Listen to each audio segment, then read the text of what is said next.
The tires screeched against the frozen gravel of the resort valet drive, cutting through the heavy winter silence.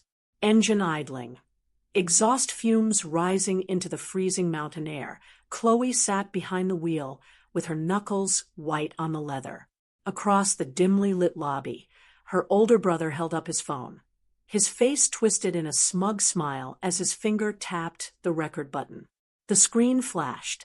He was broadcasting this live. Look who finally decided to show up. His voice boomed through the open glass doors, sharp and mocking. No room for useless people here. Chloe. Beside him, his wife let out a sharp, high-pitched laugh that echoed off the timber ceilings. Their 7-year-old son looked between them, confused. Standing right behind them, their mother and father looked down at their polished shoes, silent, motionless, completely passive. The lobby fireplace crackled, but the room felt sub-zero. Before the shame could swallow her whole, Chloe slammed the car door shut, turned the key, and pressed her foot to the gas. To understand how a dedicated sister became an uninvited ghost in her own family's holiday, we have to go back 6 hours prior to that freezing driveway. The drive from Seattle to Leavenworth through Stevens Pass was a 6-hour descent into white silence. Snow fell in heavy, fat flakes, sloshing against the windshield wipers of Chloe's mid-sized sedan. Inside the cabin, the heater hummed a low, warm tune, smelling faintly of toasted coffee and old upholstery. On the passenger seat rested a thick, neatly tabbed leather binder. It contained tax schedules, insurance policy renewals, and itemized medical expense receipts. Chloe was 32, a senior accountant whose life was built on precise columns, balanced ledgers, and predictable outcomes. Every year, while others looked forward to turkey and pumpkin pie, Chloe braced herself for audit season, the annual ritual where her family handed her their financial chaos and expected her to turn it into order. She eased the car over a patch of black ice, her eyes focused on the dark ribbon of highway slicing through the evergreen forest. Her shoulder muscles ached from hours of tension. Just 2 days ago, her supervisor at the retail corporate office in downtown Seattle had offered her a leading role on a major Q4 inventory restructuring project. It meant long nights, double shifts, and high visibility with the executive board. Yet when her mother called, her voice dropping into that familiar, fragile pitch, "Your brother is so stressed with the housing market, Chloe, and your father's knee prescription paperwork is a mess." Chloe rescheduled her project briefings, packed her bags, and hit the road. She believed in utility. She organized their lives because she thought that made her indispensable. She thought being indispensable meant being valued. By 8 p.m., the glowing Bavarian-style streetlights of Leavenworth emerged through the pine trees. The village looked like a gingerbread town under a heavy blanket of fresh powder. Snowflakes danced around hanging lanterns, and the scent of roasted nuts and pine bark hung thick in the crisp air. Chloe parked in the guest lot of the Mountain Grand Resort, a timber-framed lodge with glowing amber windows. She smoothed down her wool coat, grabbed her suitcase and the leather binder, and stepped out into the biting cold. The snow crunched loudly under her boots as she walked through the heavy double doors into the lobby. Inside, a massive stone fireplace roared, filling the space with the rich, smoky aroma of burning cedar. Holiday music played softly from hidden speakers. Guests in plush sweaters sat by the hearth, sipping mulled wine. Chloe approached the mahogany front desk. A young clerk in a crisp uniform smiled at her. "Good evening. Welcome to the Mountain Grand. How can I help you?" "Hi. Reservation under Nguyen," Chloe said, setting her ID on the polished counter. "Chloe Nguyen." The clerk typed on her mechanical keyboard. The rhythmic clicking sounded loud against the carpeted floor. She paused, stared at the monitor, pressed a few more keys, and then looked up, her expression shifting from professional warmth to polite discomfort. "I'm sorry, Miss Nguyen. I see the master reservation under Julian Gwynn, but there is no room booked under your name. Chloe blinked. That can't be right. My brother booked 2 suites and 2 standard rooms 3 months ago. I sent him my portion of the deposit in September. The 3rd room, it was canceled 2 weeks ago, the clerk murmured, before Chloe could digest the words. Heavy footsteps echoed across the hardwood floor. There's no mistake, Chloe. Julian stepped into the warm light of the lobby. He wore a brand new designer winter parka. He held his iPhone high in his right hand, the red recording icon blinking on the screen. We reserved rooms for the real family, Julian announced loudly. We have limited space. Julian, Brianna, little Leo, Mom and Dad. We're the ones with actual responsibilities. You're single, Chloe. You don't have a family to take care of. Brianna stepped up beside him, adjusting her ring with a light, dismissive laugh. You're always complaining about work anyway, Chloe. We thought we were doing you a favor.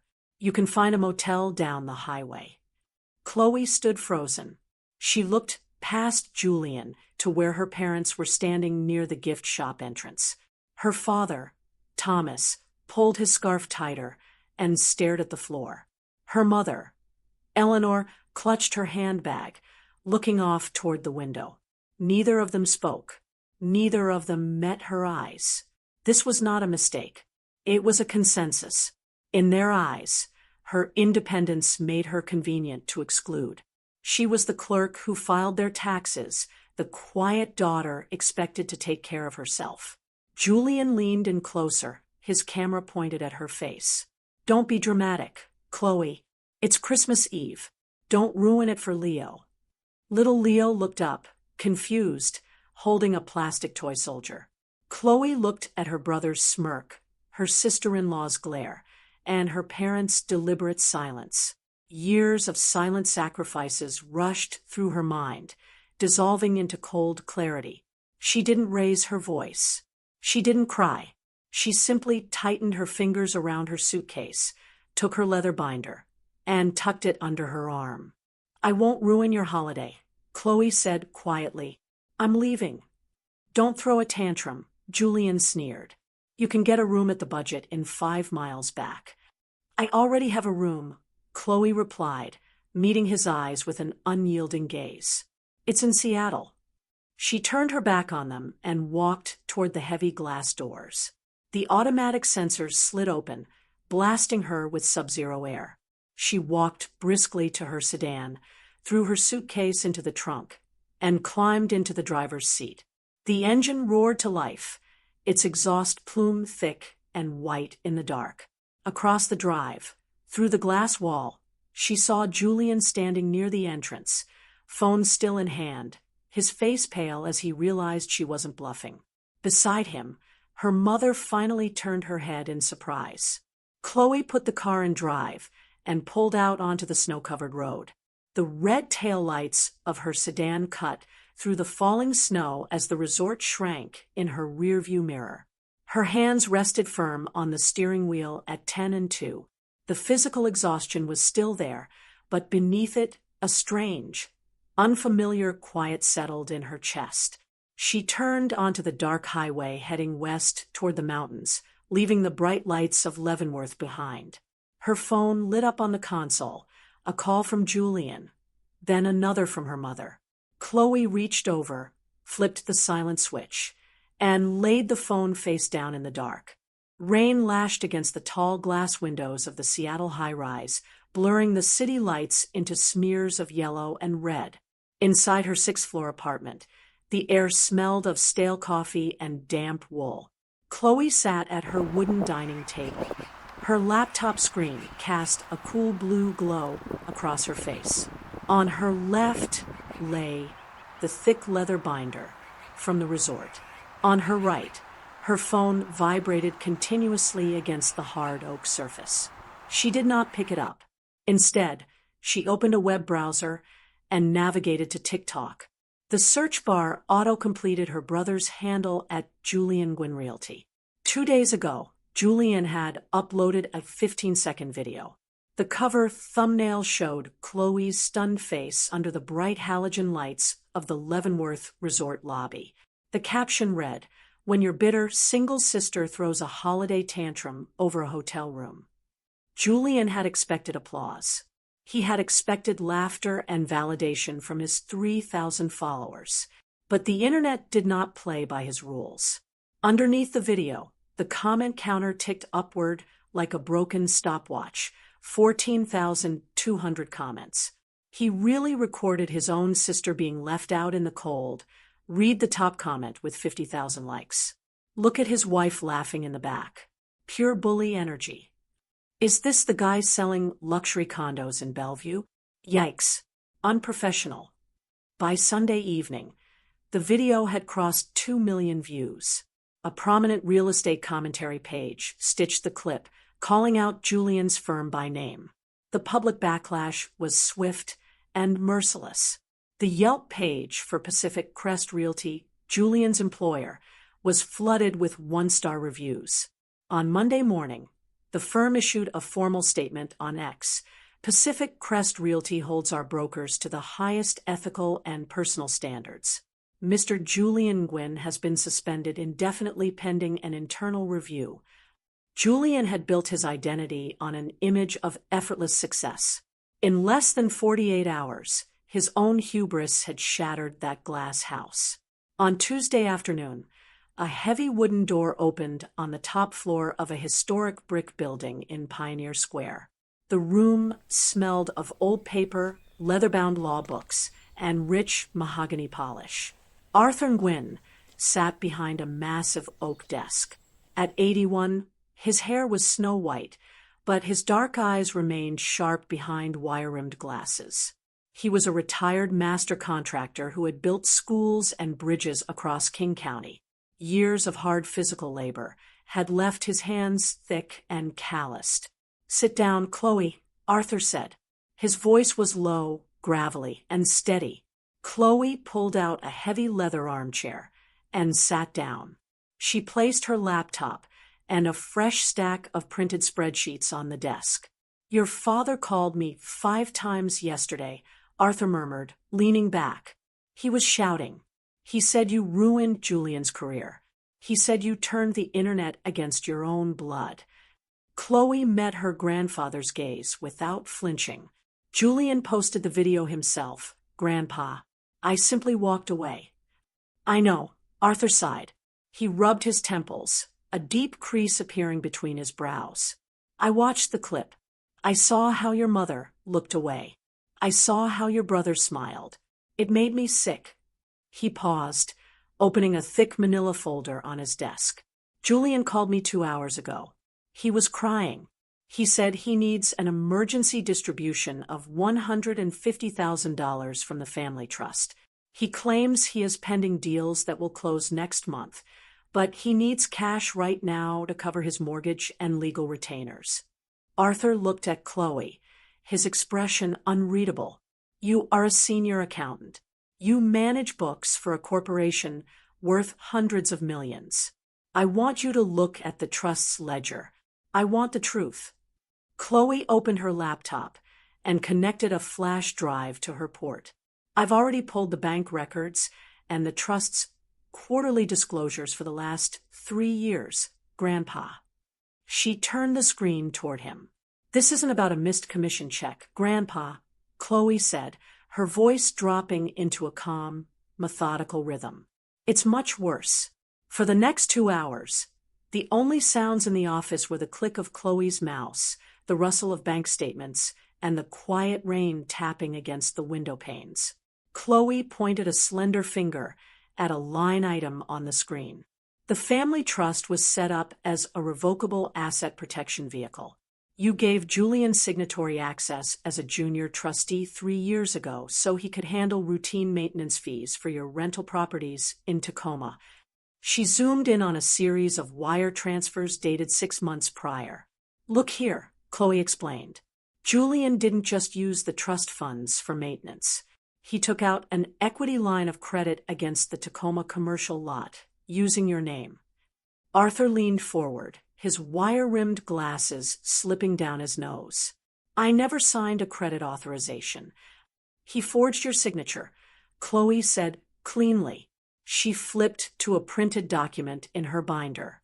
"Here is the loan application submitted to First Choice Bank. The signature on page 4 matches your hand, but the notary stamp belongs to a mobile notary who works out of Julian's real estate office." Arthur's thick hands gripped the edge of the desk. The knuckles turned white.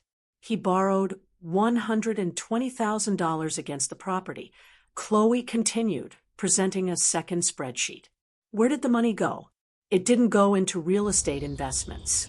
$70,000 went straight to a luxury auto dealer for a lease buyout on a Porsche Macan. $45,000 went directly to clear Brianna's revolving credit card debt across 4 different Visa accounts." She pulled up another file. "And it doesn't stop with Julian. Mom and Dad signed a binding contract for a luxury retirement condo in Sun City, Florida. The non-refundable deposit was $30,000. The remaining balance of $180,000 is due by January 15th. They listed the family trust as their primary guarantor, without your written consent." The silence in the room grew heavy and suffocating. Arthur sat motionless. The old man looked down at the paper trail spread across his mahogany desk. The columns of numbers were indisputable. The receipts were clear. For decades, Arthur had believed his wealth was a safety net for his family. He had believed he was shielding them from life's harsh storms. Now, looking at the black and white evidence of fraud and greed, he realized the truth. His generosity hadn't saved them. It had corrupted them. It had turned his son and grandson into parasites who viewed his life's work as their personal piggy bank, and viewed Chloe's quiet work ethic as a weakness to be exploited. "They built a castle out of paper," Chloe murmured, watching her grandfather's face. "And they expected you and me to keep paying for the glue." Arthur closed his eyes for a long moment. When he opened them, the sadness in his expression had vanished, replaced by a cold, iron resolve. He reached for his desk phone and dialed a 4-digit extension. "Robert," Arthur said into the receiver. "Get in here. Bring the trust agreement and the power of attorney documents. We are making immediate changes." By 6 p.m., the rain outside had turned into a steady, freezing drizzle. Chloe stood near her apartment window, holding a warm mug of chamomile tea. The steam rose softly, carrying the sweet scent of dried flowers into the quiet room. Her phone lay on the glass coffee table behind her. The screen lit up again. "Incoming call, Julian Gwynn." It rang 6 times before going to voicemail. A second later, a text notification popped up. "Chloe, answer your phone. Mom is having a panic attack. What did you tell Grandpa? Fix this right now." Chloe didn't type a reply. She didn't feel the sharp spike of anxiety that used to knot her stomach whenever her family demanded a quick fix. She took a sip of her tea, feeling the warmth spread down her throat. She looked at her reflection in the dark window glass. Her eyes were clear. Her posture was straight. She walked over to the coffee table, picked up the phone, and tapped a single icon. She opened her email app and forwarded the complete audit file. Every bank statement, every forged signature, every unauthorized transfer, to Arthur's chief estate attorney. Then, Chloe set the phone back down on the table, turned off the overhead lights, and walked into her kitchen to prepare dinner. The glowing grid of a 16-person Zoom call illuminated Arthur Nguyen's mahogany desk. Outside, the night air was freezing, but inside the study, the digital room burned with tension. Arthur sat front and center. His face was carved from granite. On his left, Chloe sat in silence, her laptop screen reflecting blue against her dark eyes. On the grid, Julian and Brianna appeared on a split screen from their Bellevue living room. Julian's hair was unstyled. His eyes were bloodshot. Beside him, Brianna clutched a designer throw pillow, her face pale without makeup. On another tile, Thomas and Eleanor sat side by side on a beige leather sofa in Florida. Thomas stared at his lap. Eleanor adjusted her cardigan with trembling hands. Arthur did not offer a greeting. He cleared his throat, a dry, rasping sound that quieted the ambient chatter. "Effective midnight tonight," Arthur said, his voice flat and unyielding. "I have executed a complete freeze on the family trust." The digital room went dead silent. "All monthly distributions to Julian are revoked," Arthur continued, reading from a legal document. "All auto draft transfers for the Porsche lease, the country club dues, and credit card payments are canceled. The trust will pay the remaining resort charges from Christmas Eve. Nothing more." Julian slammed his palms onto his glass coffee table. The thud rattled through the computer speakers. "You can't do this, Grandpa," Julian shouted, leaning so close his face distorted on the camera. "We have bills. The mortgage on the Bellevue house is due next week. You're going to bankrupt me." "You bankrupted yourself, Julian," Arthur replied calmly. "You forged my signature on a bank loan. You borrowed $120,000 against my Tacoma property to buy a German sports car and clear credit card debt." Brianna gasped, turning her head toward Julian. "You told me those transfers were approved dividend payouts." "Shut up, Brianna," Julian snapped, his eyes wild. He glared directly at Chloe's tile. "This is her, isn't it? She came crying to you because nobody wanted her at the resort. She fabricated those numbers." "The numbers do not lie, Julian," Chloe spoke for the first time. Her voice was cool, steady, and sharp. "The loan application bears a forged signature. The notary stamp belongs to your office assistant. The bank statements show direct transfers to your private account. Every transaction is documented." "You malicious bitch," Julian yelled, his face turning dark crimson. "You ruined my job. You ruined my reputation. Now you're trying to destroy my family." "Enough," Arthur's voice boomed like a crack of thunder. In Florida, Eleanor began to weep, loud, dramatic, gasping sobs. She leaned toward her camera, her hands clasped together in desperate entreaty. "Arthur, please." Eleanor cried. "Think about us. Your brother's business is in trouble, but Thomas and I are innocent. We signed the contract for the Sun City condo because you promised we would be taken care of. If we lose our $30,000 deposit, we'll be ruined. We're too old to start over." Thomas finally looked up at the camera. His voice was thick with shame. "Dad, we need that $180,000 for the closing balance. You gave us your word." "I promised to review a budget, Thomas," Arthur countered coldly. "I never received one. You signed a binding contract, assuming my money would flow forever. You built a life around wealth you did not earn." "It's Chloe," Eleanor shrieked, her voice rising to a sharp screech. "Chloe, speak to your grandfather. Tell him to stop this madness. You have a high salary. You don't need his money. Why are you punishing your brother? Why are you doing this to your own parents?" Chloe looked at her mother through the screen. She saw no love in Eleanor's tear-streaked face. She saw only panic. She saw the familiar, toxic guilt her mother had weaponized for 30 years. "I am not punishing anyone, Mom," Chloe said quietly. "I didn't forge the loan documents.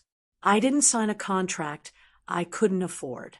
And I am no longer going to stand beneath the weight of decisions I did not make." "You cold-hearted monster." Julian spat. "Look at what you're doing to Mom. Look at what you're doing to Leo." He grabbed his phone, held it up to his camera, and hit play on a voice recording. Little Leo's small, confused voice echoed through the speakers. "Daddy, why is Mommy crying? Are we going to lose our house? Is Auntie Chloe mad at me?" Julian's face twisted into a menacing grin. "I recorded that 10 minutes ago, Chloe. Every time Leo asks why he can't go to private school, Every time he asks why we had to sell his toys, I will tell him it started with you. I will make sure he knows his aunt destroyed his childhood. The malice in the room was suffocating. It hung in the air like thick smoke. Chloe's hands shook beneath her desk, out of view of the camera.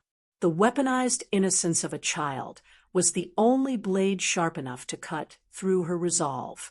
But then she looked at Arthur. Her grandfather's eyes were fixed on her, steady, ancient, and filled with iron support. Chloe took a slow, deep breath. The tremor in her hands stopped. You can tell Leo whatever lies you want, Julian, Chloe said, her gaze locking onto her brother's eyes. But children grow up. And when Leo grows up, he will learn how to read a financial statement. Arthur reached forward and pressed a button on his console. This meeting is adjourned, Arthur declared. All future communications regarding the family trust will go through my lead estate attorney, Mr. Robert Vance. Good night. Arthur clicked end meeting. The glowing grid vanished. The screen went black. Silence descended upon the study like a heavy woolen blanket. The only sound was the steady tick of the grandfather clock in the corner and the faint rustle of rain against the window. Chloe sat motionless. Her chest heaved slightly, but the suffocating weight that had rested on her shoulders since Christmas Eve was gone. Her phone on the desk began to buzz. It vibrated furiously against the polished wood. One new voicemail, Julian. 3 new missed calls, Eleanor. 1 new text message, Brianna. Chloe picked up the phone. She did not open the messages. She did not listen to the voicemails. She opened her contacts list. She selected Julian's name, tapped block this caller, and confirmed. She selected her mother's name, tapped block this caller, and confirmed. She did the same for her father and Brianna. One by one, she closed the digital doors. She drafted a short email to Robert Vance, attaching Julian's audio recording containing the threat regarding Leo. Robert, she wrote, please add this recording to the legal file. From this point forward, I request that all family communications be directed solely to your office. She pressed send. Chloe closed her laptop, stepped out of her grandfather's study, and walked out into the cool, damp Seattle night. As the heavy oak door of the building clicked shut behind her, she pulled her coat tight, raised her face to the light rain, and felt the quiet freedom of a clean break.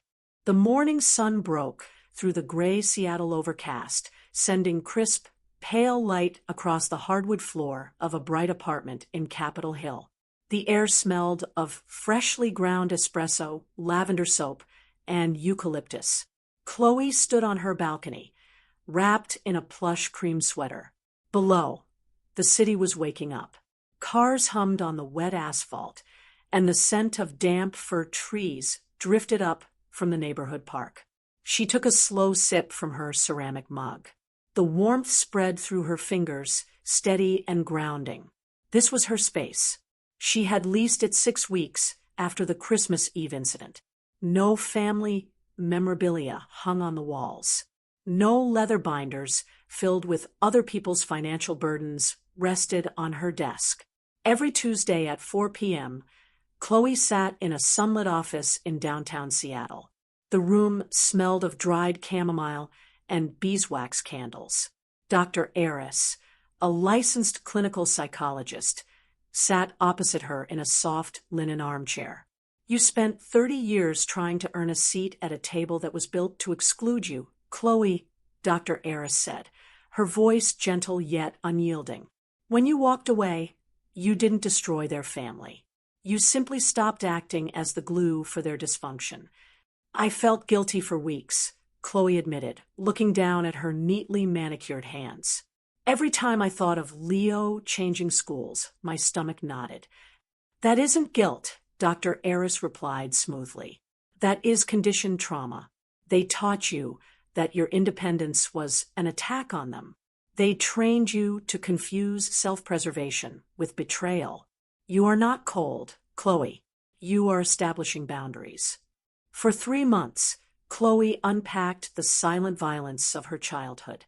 She learned to identify the subtle gaslighting, the cold shoulders, and the unspoken rule that her feelings were always secondary to her brother's ego.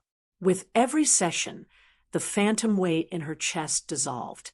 She ceased replaying the hotel lobby scene in her head. She stopped drafted imaginary defenses in her mind. She accepted a fundamental truth. She could not heal in the environment that made her sick.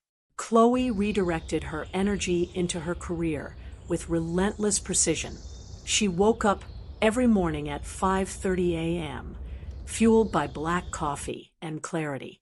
She enrolled in an intensive exam preparation program for her Certified Public Accountant (CPA) license. For 3 months, her dining table became a command center of review manuals, tax codes, and practice exams. Instead of spending late nights organizing Julian's messy real estate receipts or auditing her parents' insurance policies, Chloe studied corporate governance, forensic accounting, and international tax law. In April, the official results arrived in her inbox. Score: 94.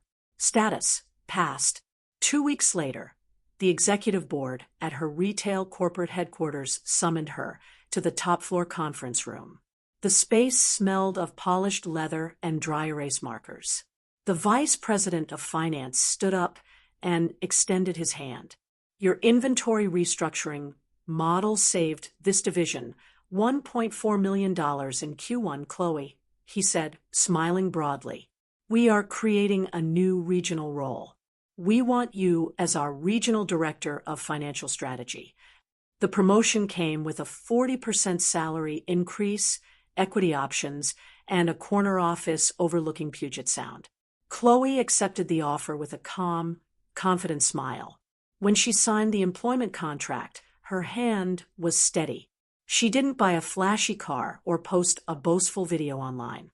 She simply scheduled an automatic monthly transfer of $2,000 directly into her low-cost index funds. Her financial independence was no longer just a safety net. It was her fortress. Transformation was not merely internal. It reflected in how she carried herself. Chloe visited a high-end salon in Bellevue. She cut her long, plain brown hair into a sharp, chin-length bob that framed her cheekbones. She traded her oversized, muted sweaters for tailored blazers, crisp silk blouses, and structured wool coats. She joined an outdoor mountaineering club. On weekends, she hiked the rugged trails of Mount Rainier. The icy mountain air filled her lungs, crisp and pure. The physical strain of climbing steep, rocky terrain grounded her. She felt the strength in her legs, the rhythm of her breath, and the cold spray of alpine waterfalls against her skin. She adopted a rescue cat, a sleek black short-hair named Shadow, who curled up on her lap while she read books in the evening. She took weekend pottery classes, learning to shape rough clay into smooth, elegant vases on a spinning wheel. Her hands, once accustomed only to keyboards and balance sheets, learned the art of creation. On a clear Saturday morning in May, Chloe stood in front of the full-length mirror in her bedroom. She wore a tailored cream-colored trench coat over a navy silk blouse. Her short hair was styled effortlessly. Her skin glowed. There were no dark circles under her eyes, no tension set in her jaw. She walked over to her floor-to-ceiling balcony window. Outside, the morning sun burned through the mist over Puget Sound, painting the sky in shades of amber and gold. Her phone lay quietly on the marble kitchen counter. It no longer buzzed with frantic calls or guilt-laden text messages. It was silent, peaceful, and controlled. Chloe picked up her leather tote bag, adjusted her coat collar, and stepped out into the hallway. Standing in the elevator, looking at her reflection in the polished brass doors, she didn't see the quiet, eager-to-please daughter who had been left in the snow at Leavenworth. She saw a woman who owned her time, her mind, and her future. She smiled at her reflection, a soft, genuine smile, and walked out into the warm morning light. Over the next 6 months, The illusion of Julian's life collapsed under the cold weight of mathematical reality. Without the family trust to cushion his debts, the downfall was swift. The bank repossessed his Porsche Macan from his driveway on a rainy Tuesday morning, its yellow tow winch groaning loudly in the quiet Bellevue neighborhood. 2 months later, his mortgage lender initiated foreclosure proceedings on his four-bedroom home. The public scandal from the viral video had permanently destroyed his real estate career. No firm in King County would hire him. To cover his immediate court fees and overdue child support, Julian took a job driving for Amazon Flex and delivering food during late-night shifts. One evening, while carrying a greasy paper bag of fast food up the concrete stairs of an apartment complex, he caught his reflection in a dark window.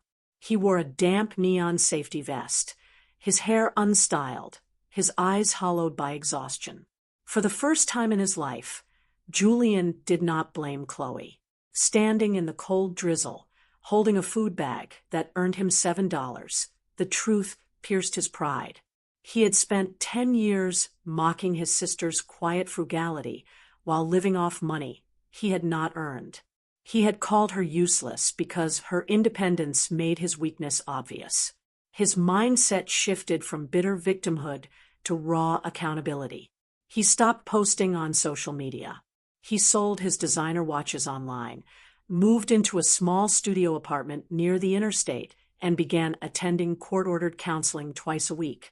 Brianna filed for divorce in early June, seeking full custody of Leo. However, the family court judge reviewed the financial reports and ordered shared legal custody, citing Julian's steady employment and commitment to counseling. To shield young Leo from the ruinous fallout, Arthur and Chloe established the Leo Nguyen Education Trust. Managed by an independent bank officer, the trust paid Leo's tuition, medical insurance, and extracurricular fees directly to the providers. Neither Julian nor Brianna could touch a single dollar. Meanwhile, Thomas and Eleanor faced their own reckoning in Florida. They forfeited their $30,000 deposit, canceled the Sun City condo contract, and moved into a modest 2-bedroom rental unit in Tacoma. The transition was painful, but it shattered their lifelong complacency. Thomas took a part-time job as a mechanic at a local auto repair shop, his hands stained with engine oil and grease every afternoon. Eleanor learned to cook simple meals, shop at discount grocery stores, and manage a strict monthly budget. Their constant complaints dissolved into quiet humility. They stopped calling Chloe to demand money or demand that she fix Julian's life. Instead, Eleanor sent short, handwritten notes every few weeks, apologizing for the years of favoritism and the silence in the Leavenworth lobby. Chloe read the notes, accepted the apologies in her heart, but maintained her firm boundaries. She did not send money. She did not invite them into her new life. On a crisp Friday afternoon in July, Chloe sat at her desk at work, reviewing a quarterly strategy report. Her mail tray held a white envelope forwarded by Arthur's estate lawyer. The return address bore a humble zip code from South Seattle. The handwriting on the front was jagged and uneven, but recognizable. It was from Julian. Chloe opened the envelope with a slender brass letter opener. Inside was a single sheet of notebook paper. Chloe, I am writing this from my apartment. I don't expect you to reply. I don't expect you to forgive me. I spent my whole life pretending to be a success while relying on Grandpa's money and your quiet sacrifices. On Christmas Eve, I called you useless because your strength made me feel small. I thought if I pushed you down, I could keep pretending I was high up. I lost my house. I lost my marriage. I am delivering packages 12 hours a day to pay back the credit line I forged. It is hard work, but for the first time, it is honest work. Thank you for stopping the rot before I completely ruined Leo's future. You were the only real adult in that room. Julian. Chloe read the letter twice. There was no request for a loan. There was no theatrical plea for pity. It was simply the truth, stripped of vanity.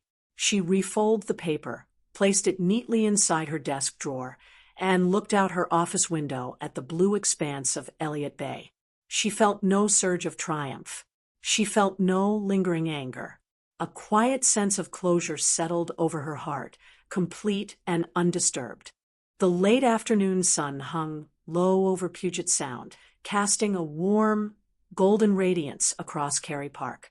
The air was crisp and sweet, smelling of fresh pine needles, ocean salt, and blooming spring jasmine. Below the stone terrace, the Seattle skyline glowed like amber glass, anchored by the silver needle of the Space Needle against the deep blue water. Chloe stood at the stone railing, wrapped in a tailored camel wool coat. The soft breeze brushed her chin-length bob across her cheek. Beside her stood Arthur, wearing his favorite tweed flat cap, his thick hands resting comfortably on his wooden cane.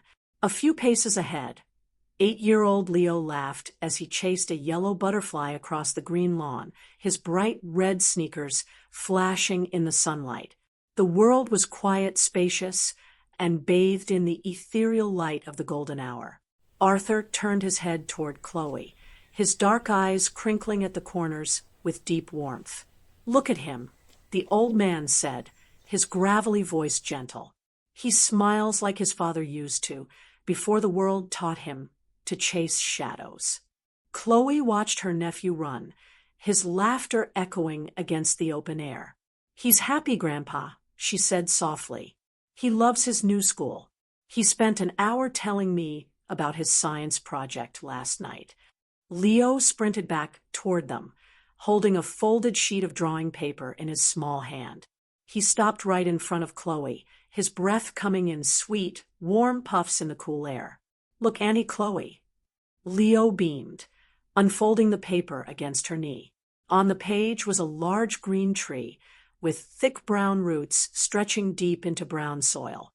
Hanging from its branches were dozens of bright red apples, each labeled with small numbers.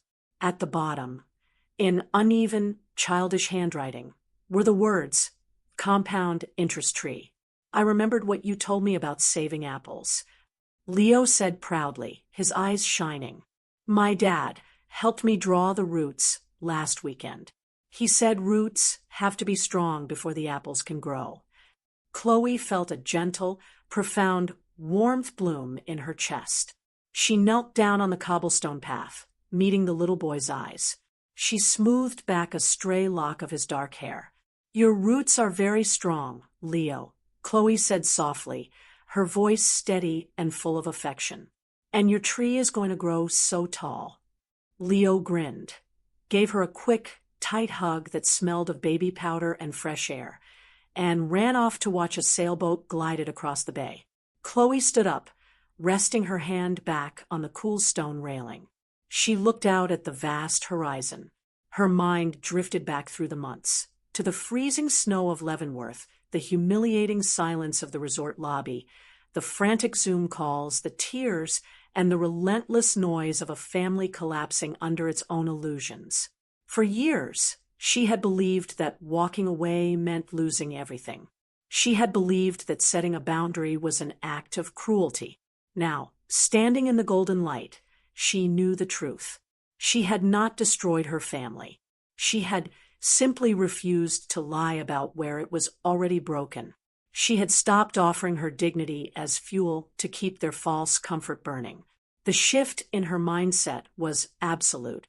She no longer carried a single drop of bitterness toward Julian, Brianna, or her parents. She felt no desire for revenge, no lingering resentment, and no need for their validation. Their choices were theirs to carry. Her life was hers to build. She had achieved total freedom. Her career was thriving on her own merit. Her financial foundation was unbreakable. Her heart was whole, peaceful, and unburdened.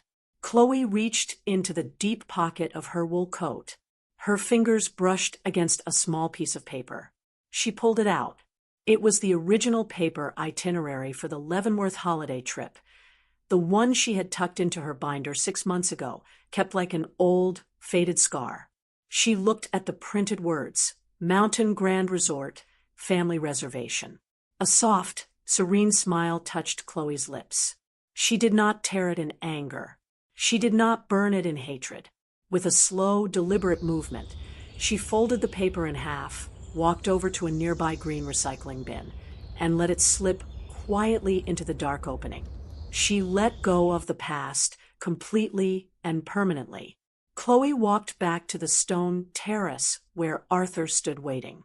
The old man smiled, extending his arm. Chloe slid her hand through his elbow, leaning her head gently against his sturdy shoulder. Leo ran up to them, grabbing Chloe's free hand with his small, warm fingers. Together, the three of them stood on the crest of the hill as the sun dipped below the Olympic Mountains, painting the sky in ribbons of gold, violet, and deep crimson. Chloe closed her eyes for a brief moment, breathing in the cool, sweet evening air. When she opened them, her gaze was clear, her posture proud, and her smile luminous. She was no longer the invisible daughter, the convenient helper, or the quiet victim. She was simply Chloe, free, self-reliant, standing in her own light, and completely at peace. All shadows must fade before the truth, and every pain is simply the start of a beautiful rebirth. Always remember, the right to write a new chapter of your life is forever in your hands. Please like, share, and subscribe if this story resonated with you. Hope to see you on the next page.